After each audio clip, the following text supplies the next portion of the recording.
মাজারে গাঁজা খাইলে এটা হামলা করতে হবে, এটা কে দিয়েছে এই অধিকার? কোন আইনে আছে? আইনের কত ধারা আছে এটা বলতে হবে। এটা ছিল শালী সত্যের শক্তি, শালী সত্যের শক্তি। পাগল খাই সিদ্ধি, থাকবো মক্কা মদ্দি।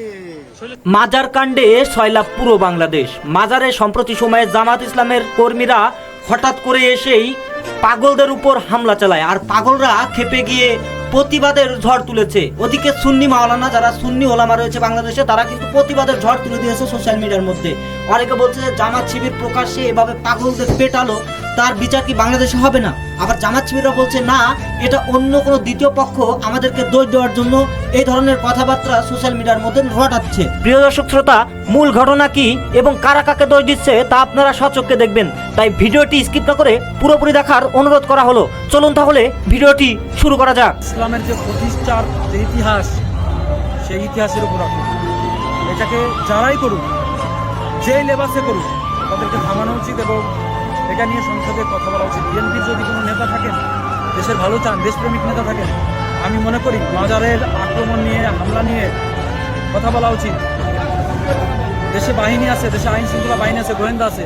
মাজারে কে গাঁজা খায়, মদ খায়, মাজারে দেখার দায়িত্ব আপনাকে দিয়েছে কেউ? কোনো দলকে দিয়েছে? সরকার নেই দেশে? সরকার তো আছে, পুলিশ আছে, আর্মি আছে, বিজেপি আছে, গোয়েন্দা বাহিনী আছে। আপনাকে এই অধিকার কে দিয়েছে? আপনার এটা সংসদে বলতে হবে। সব দলের নেতাদের যারা সংসদে গেছেন বলতে হবে।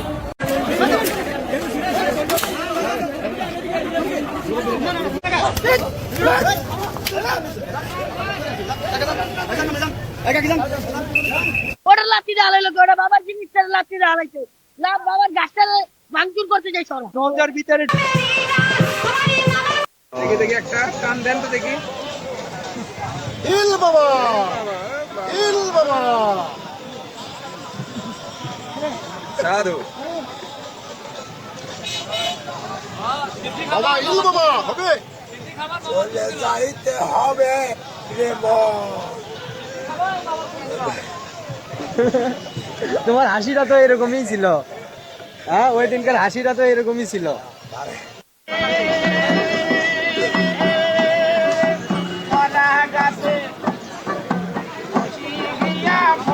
দেখা যায় এক আলেম বলতেছে বাংলাদেশের যাবতীয় মাজার, যাবতীয় তো পীরের খানকাগুলা পুরা ভাঙ্গা চুরা তছনছ করে দাও। সেই আলেমের নাম হয়তো জানি না, টিভিটা মোবাইলের মধ্যে টাচ দিলেই সেই আলেম সাহেবরে দেখা যায়, মাইক ফাটা এলাই, মোবাইল ছিটা এলাই। আলেম সাহেবের নাম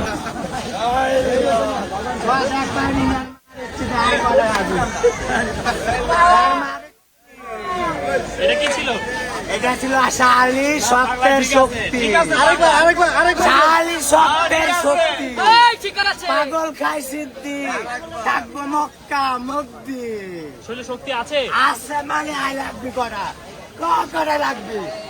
দুনিয়ার আলো বাতাস যতদিন থাকবে, এই সিদ্ধি ততদিন চলবে। আমরা পাগলের গাঁজা খাই, তোরা মদ, গরু গোস, মাংস খাই।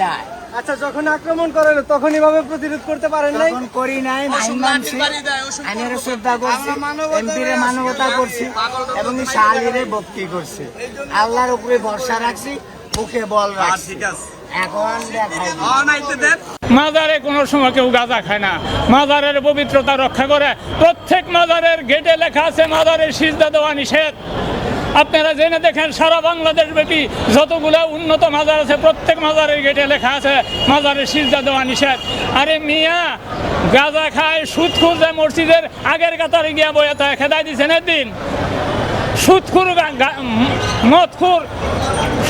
মদখোর সারা বাংলাদেশ ব্যাপী ছাইয়া গেছে। কোনো সমাজ বলতে পারবে না আমার সমাজের মধ্যে সুদখোর নাই, আমার সমাজের মধ্যে ঘুষখোর নাই, আমার সমাজের মধ্যে মদখোর নাই। সারা দেশ ছাইয়া গেছে মদ করে, গাঁজা করে, ঘুষ করে। সেটার প্রতিবাদ নাই। গাঁজা খায় পাগলরা, মাজারের আঙ্গিনাতে খায় না, দূর দূরান্তে খাইলে খায় আছে, আমরা আমাদের সামনে খায় না। আল্লাহর ওলিদের জন্য মুফতি গিয়াসউদ্দিন তাহিরির ডাকে সুন্নি ভাইয়েরা রাস্তায় নামতে কে কে প্রস্তুত? ভিডিওটা শেয়ার দিয়ে কমেন্টে বলে যাবেন। তৌহিদি জনতা নামের উগ্রবাদীরা বাবা শাহ আলীর মাজারে আক্রমণ করেছেন, তীব্র নিন্দা ও প্রতিবাদ জানাই। বিএনপি সরকার এখন যদি এই উগ্রবাদীদের দমন করতে না পারে, তাহলে সারা বাংলার সুন্নি জনতা রাস্তায় নামতে বাধ্য হবে ইনশাল্লাহ। হুমকি দিলে একবার যেখান দিয়ে এসেছো ওখান দিয়ে দিলাম। অনেকে বলে মাজারে বলে গাঁজা খায়, মাজারে মদ খায়, এটা আল্লাহর ওলি শিখিয়ে দেয়। এই আল্লাহর ওলি কখনো মাজারে গাঁজা খাইতে কইয়া দেয়, মদ খেতে কইয়া দেয়? এই বলৎকার করে মসজিদের মধ্যে, বলৎকার করে মাদ্রাসার মধ্যে। কিছুদিন আগে আপনারা দেখছেন না ইউটিউবে যে শরীয়তের এক আলেম, তিনি হলো মসজিদের ভিতরে 11 বছরের গ্রেপ্তার হয়েছে। 3 জন হোক 5 জন হোক, তাদের মাধ্যমে এখানে 60-70 জন এসেছিল। তারা কারা, তাদের পরিচয় কি এবং কোন ধারায় মামলা হইল, এই বিচার আমরা চাই। অতএব কারণে মাননীয় প্রধানমন্ত্রী, ধর্মমন্ত্রী, স্বরাষ্ট্রমন্ত্রী মনে হয় মন্দা চায় বারবার বলি ইন্না লিল্লাহি ওয়া ইন্না ইলাইহি রাজিউন। বলতে পারে লাশ কোথায়? যদি তারাই থাকতো তাহলে লাশ পর্যন্ত স্বরাষ্ট্রমন্ত্রী আমাদের খবর নিল না কেন? আমি একটা কথা বইলা দেই, পাগল ফকিরেরা কোন নেতা, কোন গুন্ডা, কোন পুলিশ প্রশাসন যদি তাদের উপর আঘাত করে, আঘাত করলি, এখানে 7 গাড়ি পুলিশ ছিল, তারা নীরব ভূমিকা পালন করলো কেন? তারা এখানে এসেছিল মনে হয় 1-2 গাড়ি পুলিশ থাকে, 7 গাড়ি আসার হতো যারা পিটাই চাইছে ওদের সহযোগিতা করার জন্য। ওরা নিয়ে ধরা খেয়ে দেয়, মারামারি শেষ, আস্তে করে পিছনে গেট দিয়ে পুলিশের গাড়িগুলি চলে গেল। এই পাগল ফকিরেরা আল্লাহ ছাড়া পৃথিবীর কাউকে কিন্তু ভয় পায় না। আমি বলবো বাংলাদেশে যে কোনো জায়গায় পাগল ফকির যেখানে আছেন, আমার তরিকার ভাইয়েরা, সুফিবাদের লোকেরা, আজকে এই বাবার 17, 19, 20, 21 3 দিন উরস, সবাই আসবেন। তবে আমি একটা অনুরোধ করব, আমাদের সাথে আলোচনা না করে যাবেন না। প্রত্যেকটা দরবারের মধ্যে ডে নাইট কমিটি বানাইতে হবে, সেখানে পাগলরা থাকবে, তারা কিছুই জানে, একবেলা তো আমারও খাইনি যথেষ্ট। এমন কোন মায়ের সন্তান নাই পাগলদের উপর এসা মাজারের মধ্যে লাঠি চাষ করবে, আগে পাগলের কলিজা দিবে। আর পাগলকে, পাগলের প্রেমী ভক্ত সেখানে আমরা সবাই, আমার আল্লাহর ওলির ভক্ত সেখানে আমরা সবাই। অতএব প্রত্যেকটা ওলির দরবারে পাগলদেরকে ভালোবাসবেন। আর আমি বলে দিই, যেই পাগলরা মাদক দ্রব্য নিয়ে বেচা কিনা করে দিলা, পাগলরা পাগলের ভ্যান করছে, ওই ডাকাইদের করে ডাকাইটা, চোরের করে চোরেরা, পাগলের ভ্যান ধরে ইয়াবার ব্যবসা করে, হিরোইনের ব্যবসা করে। আজকে একটা বর্তমানে সিসি ক্যামেরা 5,000, 7,000, 8,000, 10,000। শালি বাবার দরবারে একদিনে 5 লক্ষ টাকা, একদিনের রুটি দিয়ে 50টা সিসি ক্যামেরা কিনতে পারবে। ওর মাথার সিসি ক্যামেরা ওটা নিয়েছেন, মনিটরিং রুমের মধ্যে বসে দেখবেন কে এই বাবা বিক্রি করে, কে গাঁজা বিক্রি করে। অতএব পুলিশ আছে, সিকিউরিটি গাঁজা শহরে ধইরা থানার মধ্যে, হাজতের মধ্যে দিয়ে দেন। আমরা দোয়া করবো যাতে শুনতেই যেতে না পারে। আমরা পবিত্র অলিয়া দরবারটা পবিত্র রাখতে চাই। আমার সাংবাদিক মিডিয়া ভাই বোনেরা যেখানে আছেন, আর পাগল ফকিরা যারা আছেন, আর কমিটির লোক যারা আছেন, প্রত্যেকটা বাজারে কমসে কম 10টা পাগল রাখবেন। 10টা পাগল 10টা আর্মির চাইতে বেশি গুণ দিব। যে দেশের প্রধানমন্ত্রী মাজার জিয়ারত করে তবরক দেয়, এই দেশে মাজারে কিভাবে হামলা হয়? এনে দুই দল, এক আমগো বিএনপির লোকজন, পাশাপাশি হইল জামাতের লোকজন। এখন এমপি জামাতের এই এলাকার, তার জন্য এই জামাতের ওরা চাইতেছে এটা আমরা লুকা খামু, ওরা কইতেছে আমরা বিএনপি আমরা নিমু। ওইগুলা করতে গিয়ে আল্লাহর ওলি এনে মাস এই জায়গায় হামলা করে। প্রশাসন আছে, প্রশাসন এই মাজারের ভিতরে সিভিলে ঘুরে মাদকের টাকা নিতেছে, পাশাপাশি মাদকদেরকে তাদেরকে কিছুই ধরতেছে না, ওপেন মেইন রাস্তায় মাদকগুলো বিক্রি হচ্ছে। আইন শৃঙ্খলা আমরা শ্রদ্ধা করি, কিন্তু পাগলদেরকে কেউ কষ্ট দেবেন না। এই মাদক দ্রব্যের এটার নাম দিয়া খামাখা কোন দরবারের মধ্যে হামলা, প্রায় এই পর্যন্ত 90টা, কে বলে 140টা দরবার ভাঙচুর করেছে। হায় হায় রে, যে দরবার মধ্যে আগরবাতি মোমবাতি জ্বালায়, চোখের পানি ছাইরা সন্তানের জন্য, মায়ের জন্য, বাবার জন্য, নিজের জন্য দোয়া চায়, আর সেই আগরবাতি এই ট্রেনের মধ্যে লাথি মাসে, আল্লাহ তুমি ওদের পাও গজব দিয়া ধ্বংস করে দাও। আমরা যদি পাই, ওরা পাও নিয়ে ফিরে যেতে পারবেন না। মাজার, আর আমি যতটুকু জানি, আমি একটা কথা বলি শেষ, আমি এটা ভালো করে লিখবেন, মাজার হইল খাদেম থাকবে এখানে, খাদেম ও খাদেমের মতো খাদেম হইতে হবে। এই মাজার খাদেম বুঝবে পাগলের কি দরকার, ফকিরের কি দরকার, মাজারের কি দরকার। একজন ম্যাজিস্ট্রেট, একজন ডিসি, একজন এডিসি, তারা 6 মাস 9 মাস পর পর চেঞ্জ হয়ে যায়। এই সদরঘাট বৈশা শাহী বাবার দরবারে কি লাগবে, এইটা সে কিভাবে বুঝবে? তাই মাজার সম্পর্কে থাকেন, আপনারা থাকেন আইনের জায়গায়, কিন্তু মাজারটা থাকবো হইল খাদেমের নিয়ন্ত্রণে।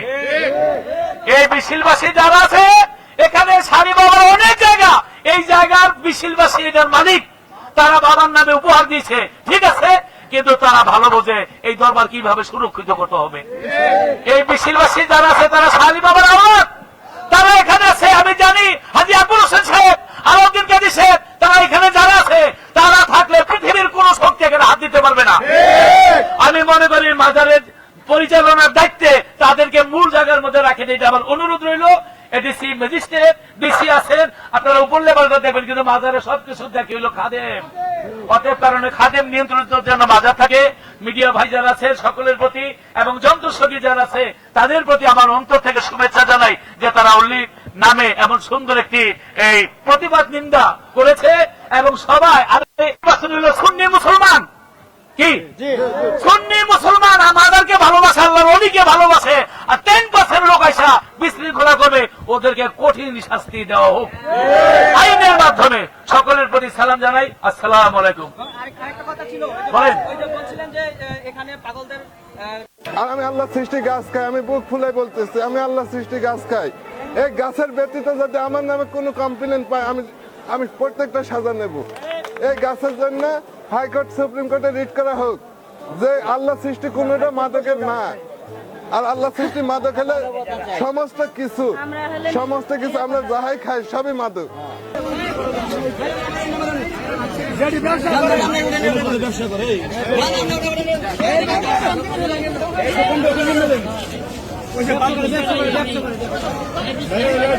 কি হয়েছে কাকা, কি হয়েছে?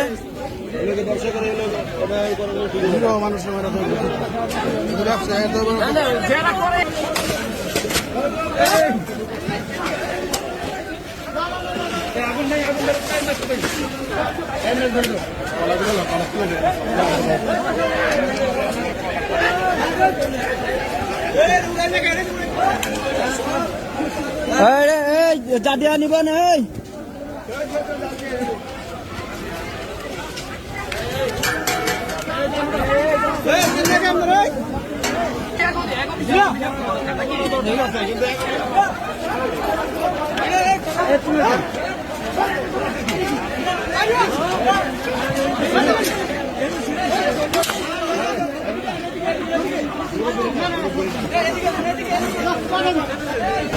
এখানে যাবেন না,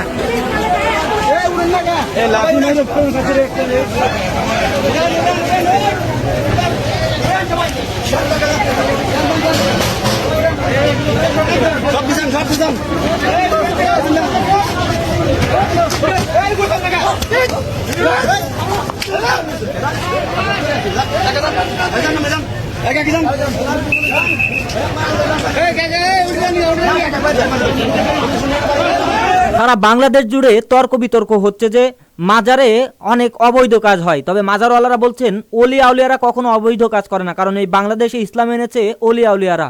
ওলি আউলিয়াদের আত্মত্যাগের ফলেই বাংলাদেশে ইসলাম এসেছে। তাই যারা এই ধরনের মন্তব্য করছেন এবং ফকির দরবেশদের উপর অত্যাচার করছেন তাদের বিরুদ্ধে আমরা সংগ্রাম করে যাব। তো প্রিয় দর্শক শ্রোতা, মাজার সম্পর্কে আপনার মন্তব্য অবশ্যই আমাদেরকে কমেন্টস বক্সে জানিয়ে দিবেন। ধন্যবাদ সবাইকে, সবাই ভালো থাকবেন, সুস্থ থাকবেন, আল্লাহ হাফেজ।